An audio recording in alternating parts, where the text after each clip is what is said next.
까지 말씀 교도하겠습니다. 에스겔 23장 22절에서 35절입니다. 오늘은 12월 27일 목요일 아침입니다. 12월 27일자 본문 에스겔 23장 22절에서 35절 교도합니다. 구약성경 1185쪽입니다. 그러므로 오홀리바야, 주 여호와께서 이같이 말씀하셨느니라. 나는 네가 사랑하다가 싫어하던 자들을 충동하여 그들이 사방에서 와서 너를 치게 하리니 그들은 바벨론 사람과 갈대아 모든 무리, 북옷과 소아와 고앗 사람과 또 그와 함께한 모든 아스루 사람 곧 준수한 청년이며 다 공안과 감독이며 귀인과 유명한 자요 다 말타는 자들이라. 그들이 무기와 병거와 수레와 크고 작은 방패를 이끌고 투구 쓴 군대를 거느리고 치러 와서 너를 애워싸리라. 내가 재판을 그들에게 맡긴즉 그들이 그들의 법대로 너를 재판하리라. 내가 너를 향하여 질투하리니 그들이 분내어 내 코와 귀를 깎아버리고 남은 자를 칼로 엎드려뜨리며 내 자녀를 빼앗고 그 남은 자를 불에 사르며 또 내 옷을 벗기며 내 장식품을 빼앗을지라. 이와 같이 내가 내 음란과 애굽 땅에서부터 행음하던 것을 그치게 하여 너로 그들을 향하여 눈을 들지도 못하게 하며 다시는 애굽을 기억하지도 못하게 하리라. 주 여호와께서 이같이 말씀하시느니라. 나는 내가 미워하는 자와 내 마음에 싫어하는 자의 손에 너를 붙이니 그들이 미워하는 마음으로 내게 행하여 내 모든 수고한 것을 빼앗고 너를 벌거벗은 몸으로 두어서 내 음행에 벗은 몸 곧 내 음란하며 행음하던 것을 드러낼 것이라. 내가 이같이 당할 것은 내가 음란하게 이방을 따르고 그 우상들로 더럽혔기 때문이로다. 내가 내 형의 길로 행하였은즉 내가 그의 잔을 내 손에 주리라. 주 여호와께서 이같이 말씀하셨느니라. 깊고 크고 가득히 담긴 내 형의 장을 내가 마시고 코웃음과 조롱을 당하리라. 내가 내 형 사마리아의 잔 곧 놀람과 회망의 잔에 넘치게 취하고 근심할지라. 내가 그 잔을 다 기울여 마시고 그 깨어진 조각을 씹으며 내 유방을 꼬집을 것은 내가 이렇게 말하였음이라.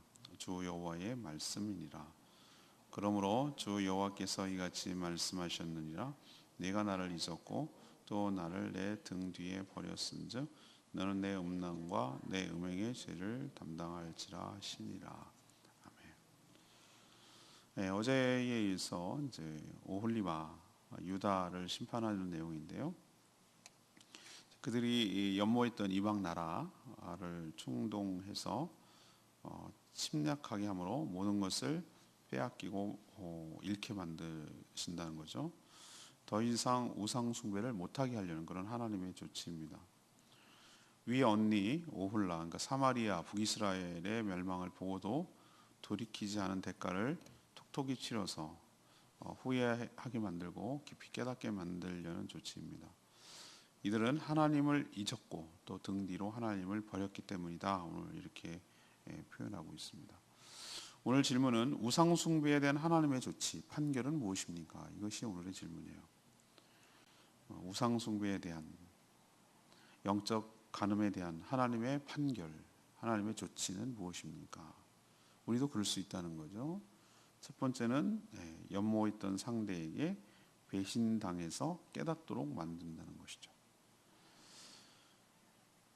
자신을 배신한 연인에게 가장 아프게 하는 방법이 뭘까요? 연인이 연모하는 상대방에게 똑같이 배신을 당하게 하는 것이죠.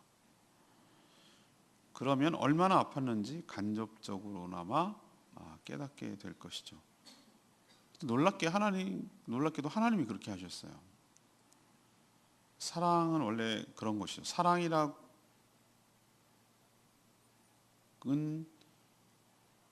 아픈 것을 깨닫게 되는 것이죠. 오늘 25절에 보니까 하나님께서 뭐라고 표현하고 있죠? 내가 너를 향하여 뭐하리니? 질투하리니. 생명의 삶 때 여러분 배우셨죠? 하나님이 우리를 사랑하시는데 그 사랑하는 것을 어떻게 그냥 사랑해 이렇게 말하기는 뭔가 좀 밋밋한 것 같고 심심한 것 같고 정확하게 표현이 안 된 것 같아요. 그래서 그 사랑을 뭐라고 좀 잘 표현하고 싶은데 적절한 말이 없는 거예요. 적절한 말이. 그래서 인간들이 쓰는 언어 중에서 이 질투란 말을 끄집어 들어갔어요. 근데 우리는 질투 그럼 특히 번역의 문제이기도 하는데 우리는 질투 그럼 어떤 마음이 들죠? 나쁜 감정이라고 생각해. 시기 질투 버리고 우리 맨날 찬양하잖아요. 시기 질투 버리고 이제 시기 질투. 그러니까 질투하는 거. 그릇된 마음, 뭔가 삐딱한 마음, 좋지 않은 마음을 부정적 어감으로 쓰는데 하나님께서는 오늘 뭐라고 얘기하냐면은 그런 것도 좀 남아 있는 것 같아요. 정말 그 애증 관계라는 게 있잖아요. 미워할 수 없는데 사랑해야 되는 뭐 이런 것들이 복합적으로 이렇게 질투하는 것으로 나타나는 거예요. 정말로 사랑하고 싶은데 정말 나를 너무 아프게 해. 그런데 사랑해. 그래서 버릴 수가 없어. 그러니까 그런 복합적인 감정 아시겠어요? 그게 이제 이런 표현으로 나타나는 거예요. 나만 바라봐야 되는데 자꾸 저렇게 딴짓만 하고 돌아다녀. 그러니까 마음이 상해가지고 하나님께서 그렇게 표현하는 거예요. 사랑은요 논리적이고 이성적으로 설명이 안 돼요. 하나님은 오홀리바 예루살렘을 한때 사랑했지만 싫어하게 된 연인들, 그러니까 이것도 참 무슨 드라마 같은 표현인데 이 오홀리바가 홀딱 반해가지고 정신 못 차린 것이 북이스라엘 언니도 당했는데 또 당하는 거예요. 이 바보 같은 두 자매잖아요. 아수르 오빠를 충동질 시킨다는 거예요. 하나님께서 그 아수르를 이렇게 마음을 충동한다는 거예요. 그래서 침략하게 만든다는 거예요. 근데 한두 나라가 아니라고 그랬죠. 애굽 돌아가면서 아수르 갔다가 바벨론 갔다가 막 이랬다고 그랬잖아요. 그 주변 국가들을 충동질한다는 거죠. 유다가 보기에는 23절의 말씀대로 푹 빠질 만큼 정말로 말도 타고 준수한 청년들이었어요. 하지만 이들이 한때는 좋아했다가 싫어져 버린 그 감정이 그렇거든요. 자기는 사랑이라고 생각하는데 좀 있어 보니까 실증 나거든요. 우리가 그래요, 우리가. 이러다가 이렇게 냄비처럼 은근하고 이렇게 꾸준하고 이렇게 가야 되는데 이게 너무 팔랑팔랑팔랑 감정이 요동을 쳐요. 그래서 또 한때 너무너무 좋아했다가 이제 실증 나는 거예요. 예. 그래서 그랬던 관계였는데 돌변해가지고 이 유다를 침략해 온 거예요. 그리고 자기 마음대로 유린해서 모든 것을 다 빼앗아가 버렸어요. 다 털린 거죠.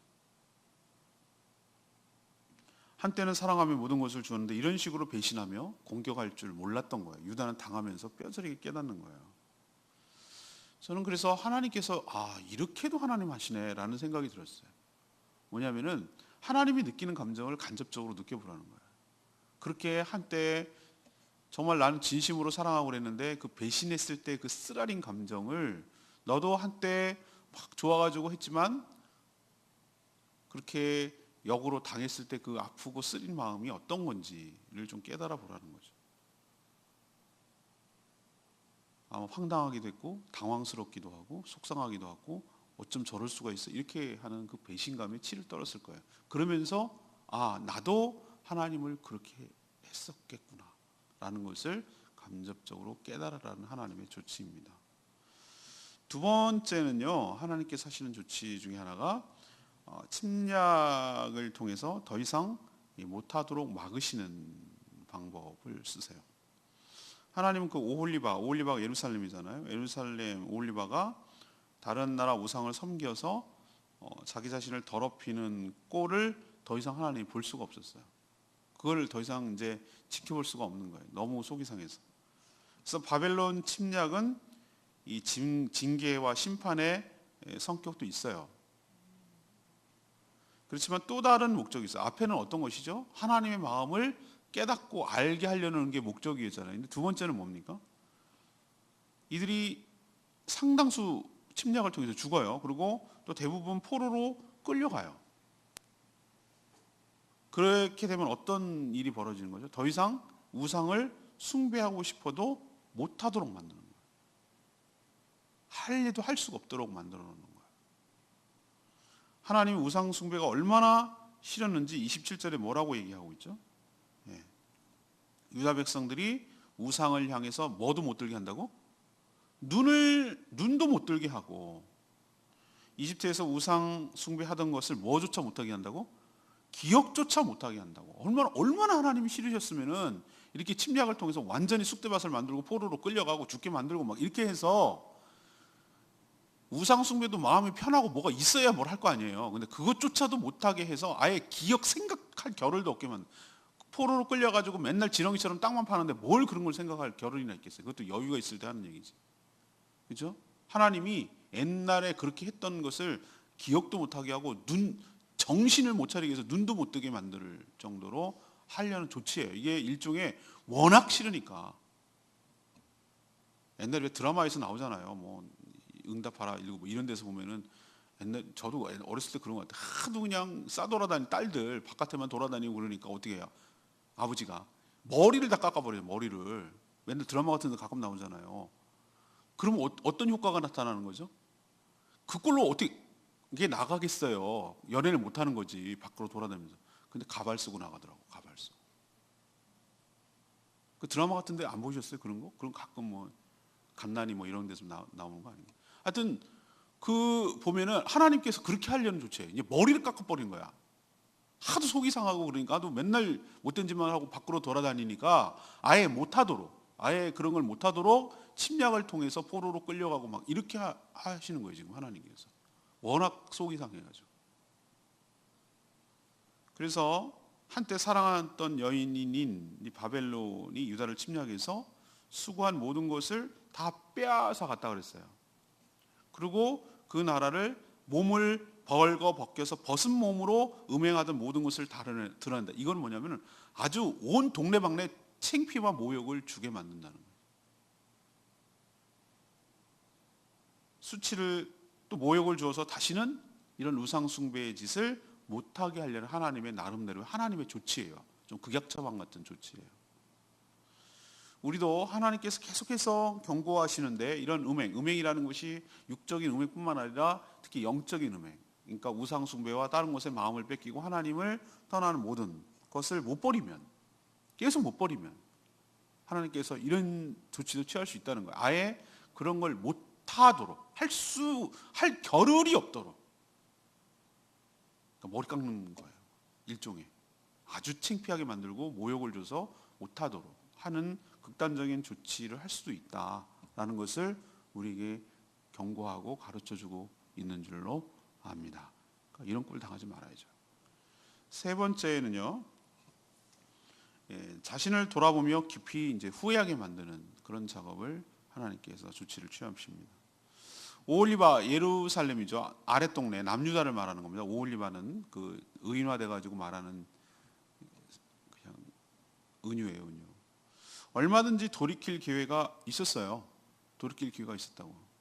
이 150년에 587년과 722 빼기 587 빼면 얼마죠? 한 150년 갭이 있죠.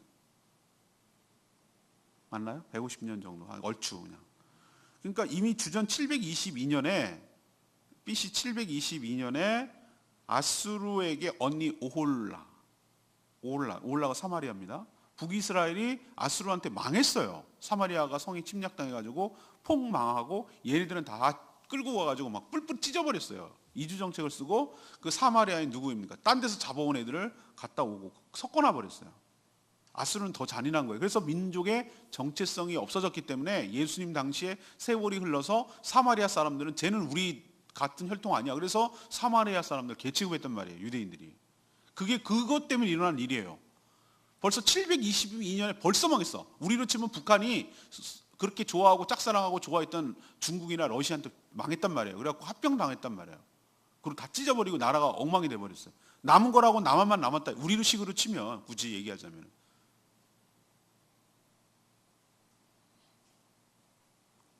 봤어요. 어떻게 망하는지를 봤다고요. 그런데도 여전히 오늘 31절에 보니까 언니가, 어제도 얘기했죠. 여전히 아니 더 심하게 언니의 길을 따랐다. 하나님께서 그렇게 얘기해요. 음란했다 이거죠. 하나님은 분노의 잔을 동생에게도 주었다. 32절에 그렇게 얘기하잖아요. 깊고 크고 가득히 담긴 내 형의 잔을 내가 마시고 코웃음과 조롱을 당하리라. 예수님께서 겟세마네 기도회에서 이 잔을 내게서 옮기시옵소서 할 때 그 잔의 개념은 뭐죠? 하나님의 심판, 분노의 잔이잖아요. 여기도 그 표현을 쓰고 있어요. 그러니까 위에 언니 오홀리바가 마셨던 하나님의 분노, 깊고 크고 뭐 이런 표현을 쓰고 있잖아요. 가득히 담긴 이것을 너에게도 마시게 할 거다. 그래서 코웃음과 비웃음거리가 조롱거리가 되게 하겠다라고 하나님께서 얘기를 하시잖아요. 그리고 30절 놀람과 패망의 잔에 넘치고 취하고 근심하게 할 거다라고 하나님께서 지금 경고 겸 예언을 하고 있어요.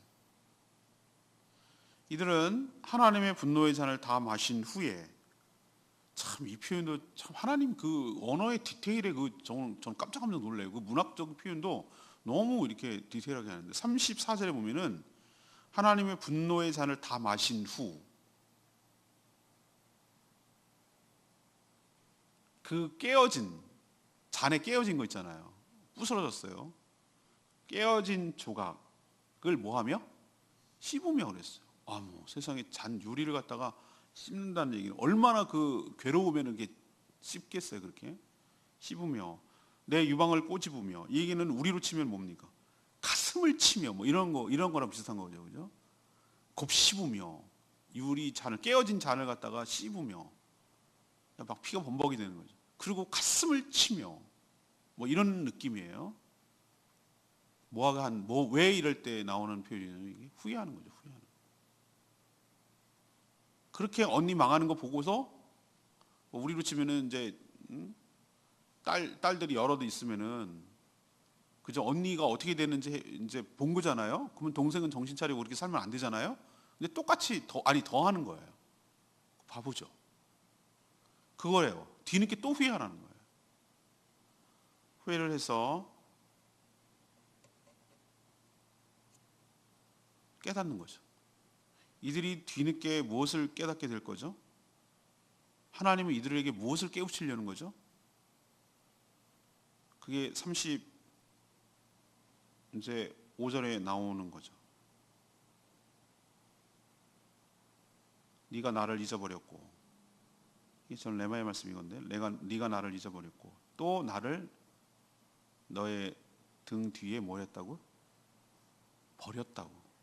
그것을 뼈저리게 요즘 애들 표현을 뼈 때리게 아주 뼈저리게 뼈가 아프도록 이런 일을 당하고 나서 하나님 의식하지 않고 하나님 잊어버리고 하나님 버렸고 하나님 의식하지 않고 얼마나 음란하게 살았는지 그 음행의 죄값을 톡톡히 치르면서 뼈저리게 깨닫게 될 것이다.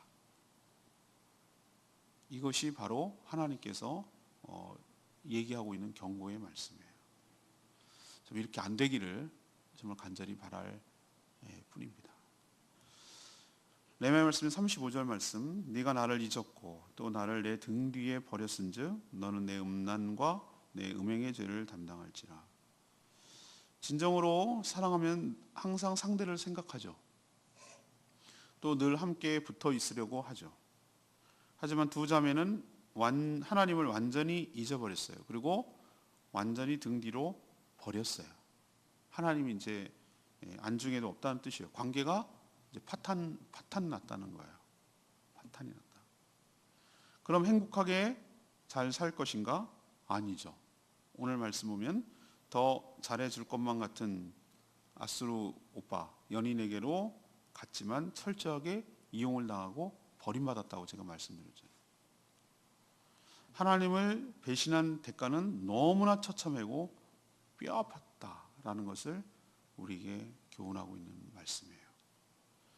전 이 얘기를 왜 드리냐면 우리도 얼마든지 이럴 수 있다는 거죠. 충분히 하나님께서 오늘 이 얘기를 통해서 너희들의 모습을 보고 너희들도 얼마나 그럴 수 있는 존재라는 것을 하나님께서 가르쳐주고 있는 뼈아픈 교훈인 줄로 압니다. 이런 일이 우리 삶에 없었으면 좋겠어요. 자, 말씀을 다시 한번 위로 올라갈까요? 오늘 질문이 뭐였습니까? 우상 숭배에 대한 하나님의 조치는 무엇입니까? 이것이 오늘의 질문입니다. 첫 번째 조치는 연모당했던 상대에게 배신을 당하게 함으로써, 하나님께서 이것을 미워서 그랬을까요? 질투라는 감정에는 복합적으로 섞여 있는 건 느낌이 오세요? 그 복합적인 감정? 언어가 하나님의 마음을 정확하게 대변할 수는 없는 것 같아요. 근데 우리도 왜 그러잖아요. 우리도 하나님의 사랑을, 그 찬양이 몇 장이지? 303장인가? 하나님의 사랑을 형용치 못하네. 우리 형용사라고 하는 말을 쓰잖아요. 형용사라는 것은 무엇을 꾸밀 때 쓰는 말이에요. 근데 그것을 정확하게 어떤 명사를 꾸며내는데 정확하게 표현이 안 될 때가 있어요. 근데 질투라는 감정에는 이 복합적인 애증이 들어있어요. 근데 좀 더 뭐가 많이 들어있냐면 사랑이 좀 많이 들어있는 것 같아요. 진짜로 미움이 더 비중이 커지면은 이런 거 안 하잖아요. 질투를 할 이유가 없죠. 그죠? 근데 뭔가 남아있기 때문에 질투라는 감정도 하는 거죠.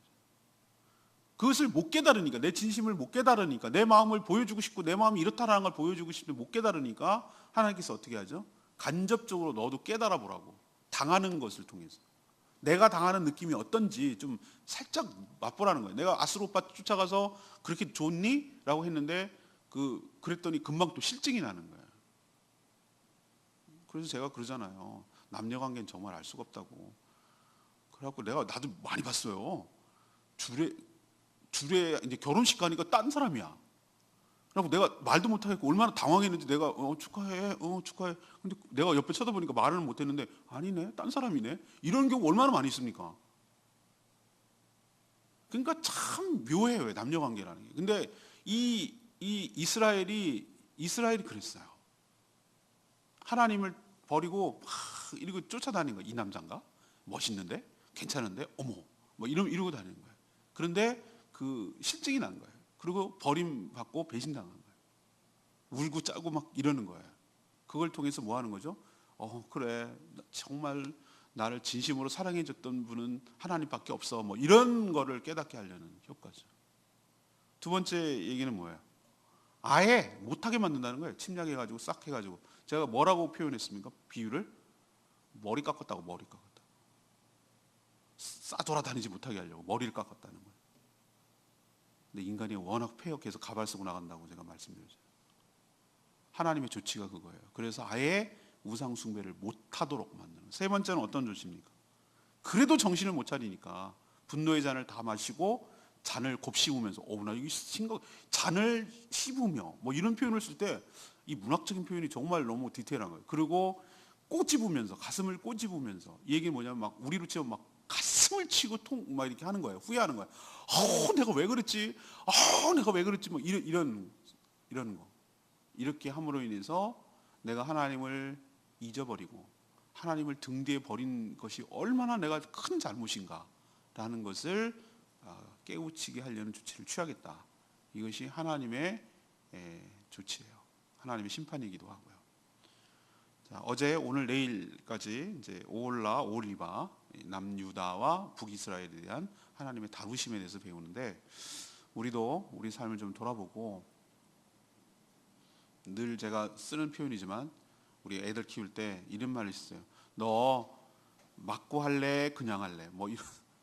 맞고 할래? 그냥 할래? 그것은 맞으라는 얘기가 아니고, 맞을 상황 벌어지게 하지 말고 그럴 일이 있기 전에 얼른 깨우치고 돌이켜야지라는 의도가 강한 거잖아요. 부모가 할 때. 하나님께서 오늘 이 얘기를 왜 기록하게 했고 왜 역사적으로 성취되게 만들었냐면은, 역사는 반복되고 인간의 본질은 안 바뀌기 때문에 그러는 거예요. 사람 살아가는 모습은 똑같아요. 문화만 보세요. 우리가 아브라함 얘기를 쭉 보면은 이게 그 3000년 전의 사람인 거 맞아? 라는 생각이 들지. 물론 뭐 문화나 풍습이나 이런 건 다른데 인간이라는 본질은 안 바뀌어요.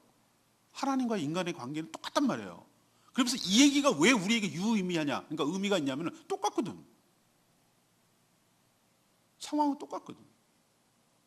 그냥 오홀리바와 오홀리를, 우리를 이름을 넣으면 되는 거예요. 그래서 우리 삶을 돌아봐야 되는 거예요.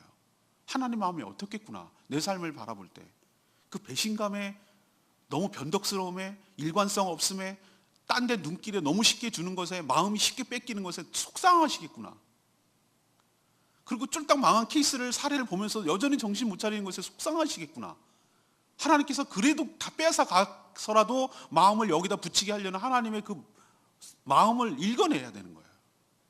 그래서 우리도 하나님께로 돌아가고 하나님께 마음을 주고 우리의 남편 되시는 하나님만을 온전히 사랑하고 섬길 때 그분이 나의 모든 것, 모든 것이라고 하면 단순히 물질을 말하는 거 아니에요. 물질을 포함한 여러 가지 정서와 우리의 삶의 모든 것들을 친히 정말 성실하고 신실하게 남편 되신 우리 하나님이 우리의 삶을 보장하고 책임져 주실 줄로 믿습니다.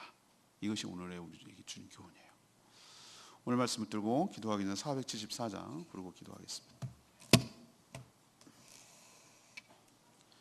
찬양집 474장입니다.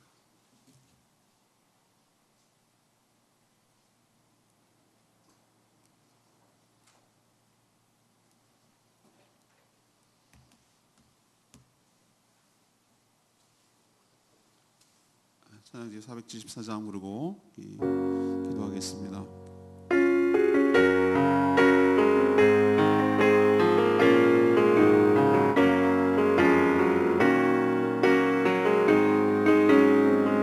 나 무엇과도 주님을 바꾸지 않으리.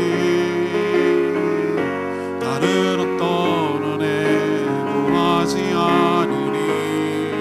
오직 주님만이 내 삶의 도움이시니 주의 얼굴 보기 원합니다.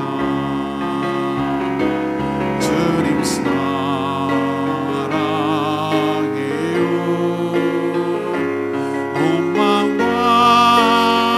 정성 다해 하나님의 신실한 친구 되기 원합니다. 그렇습니다. 주님, 나는 무엇과도 주님을 바꾸지 않겠습니다. 또 다른 어떤 은혜도 구하지 않겠습니다. 주님만이 내 삶의 도움이시니 나는 주님의 얼굴을 보기를 원합니다. 주님만을 사랑합니다. 온 마음과 정성을 다해서 저는 하나님의 신실한 친구가 되기를 원합니다. 이것이 여러분의 진정한 고백이 되기를 원하고 또 그 고백대로 살아가는 저와 여러분 되기를 소망합니다. 하나님은 신실한 우리의 남편 되십니다. 다 같이 주여 외치며 그렇게 살게 해달라고 기도하겠습니다. 주여 아버지, 나 무엇과도 주님을 바꾸지 않으리. 다른 어떤 은혜 구하지 않으리. 오직 주님만이 내 삶의 도움이시니 주의 얼굴 보기 원합니다. 주님 사랑해요.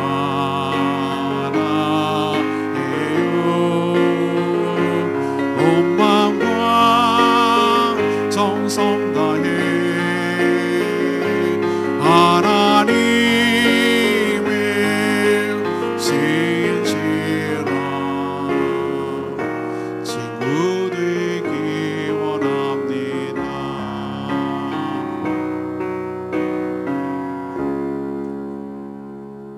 하나님, 오늘 말씀을 통해서 하나님 우리를 어떻게 생각하는지 다시 한번 확인할 수 있습니다. 하나님, 사랑의 반대는 미움이 아니라 무관심인 걸 알 때 여전히 우리를 포기하지 아니하시고 여전히 우리를 사랑하시기 때문에 이런 조치도 취하는 줄로 압니다.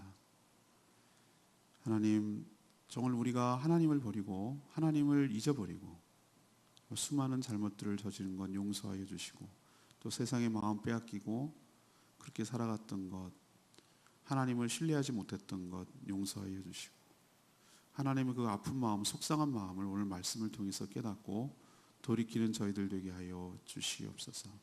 하나님만이 신실한 나의 남편 되심을 고백하고 온전히 주님께만 사랑을 드리기를 원합니다. 하나님, 다시는 이런 일을 못하게 하려는 하나님의 그 조치가 얼마나 큰 아픔 가운데 내린 결단인지를 깨닫게 하여 주시고, 우리 삶에 이런 일이 생기지 않도록 하나님이 경고하실 때 후회하지 않도록 얼른 돌이키고 회개하고 하나님 앞에 다시 한번 결단하고 하나님의 은혜 가운데 머무는 저희들 되게 하여 주시옵소서. 연말이라 이것저것 많이 분주하고 바쁘고 또 여러 가지 후회할 일도 있을 수 있는데, 하나님, 해가 지나가기 전에 정리할 것 잘 정리하고 깊은 마음으로, 홀가분한 마음으로 새해를 맞이하고 또 새해 주실 하나님을 기대하는 마음으로 준비하게 하여 주시옵소서. 분주한 와중에도 하나님 놓치지 않게 하여 주시옵시고, 기도와 말씀을 통하여 하나님의 뜻을 헤아리게 하여 주시옵시고, 나를 향한 하나님의 음성이 무엇인지를 늘 귀 기울여 듣게 하여 주셔서 놓치지 않게 하시고 길을 잃지 않게 하여 주시고, 하나님 은혜 안에 머무는 저희들 되게 하여 주시옵소서. 하나님, 우리가 간구하는 기도마다 응답하여 주시고 또 기도조차 못하는 연약한 자들을 대신하여 중보기도할 때 하나님께서 큰 은혜를 베풀어 주시옵소서.